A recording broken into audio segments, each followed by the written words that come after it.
Here's a lineup tutorial on a rounded shaped hairline. The key to a crispy lineup is prepping the skin. I wipe the skin down with alcohol first, then I applied holding spray, and then I blow dry it to freeze the hair in place.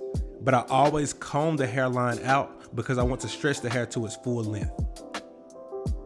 Now I like to start on the vertical bars on the sides because this will create reference points, and for me personally, it helps me see better when lining across. Now for the arches on the side, just try to follow the natural arch of the hairline. And you only need to use the corner teeth of the blade to do this. It's just like etching with a pencil. For the front lineup, I always like to start in the middle, and as you can see, he already has a rounded line, so I'm just gonna follow the natural shape of the line.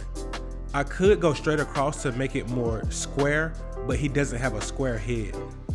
And more importantly, I don't want to have to dig into his corners. After you make a few passes, you want to keep combing the hairline out, making sure that you get all of those small hairs because that will make the biggest difference in how crispy your lineup turns out. And once you finish one side, just go to the other side and try to match it as naturally as you can. Remember, the approach is to be conservative, but you still want to get it as sharp as you can too.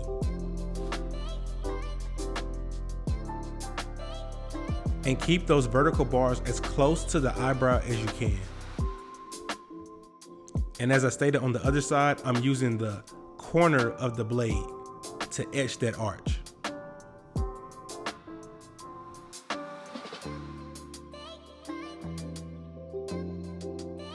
So this is my rough draft, and as you can see, I have some adjustments to make. That's why it's very important to utilize a mirror. You may think the lineup is straight, but if you turn the client towards the mirror, it will immediately show you any type of imperfections. Right here, I had to face him towards me just so I can see his lineup head on. A lot of times when I'm recording, it's from the side, so I can't exactly tell if it's straight, so I just had to turn him this way. But I'm just making the corrections that I was just talking about.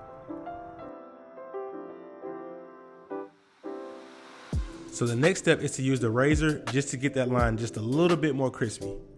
And as you can see, the razor gets the hairs that the trimmer can't. I'm using my left thumb to create tension on the skin. I'm pulling in the opposite direction that I'm going with the razor. I pull the skin up with my thumb and I glide down with the razor. And I mainly use the point of the razor. It's that same concept that I was talking about of basically etching with a pencil.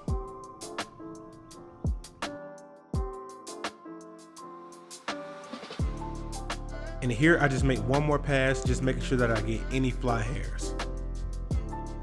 So here's the end result. If you guys want the full length tutorial of this video, comment below and I'll drop the full length tutorial.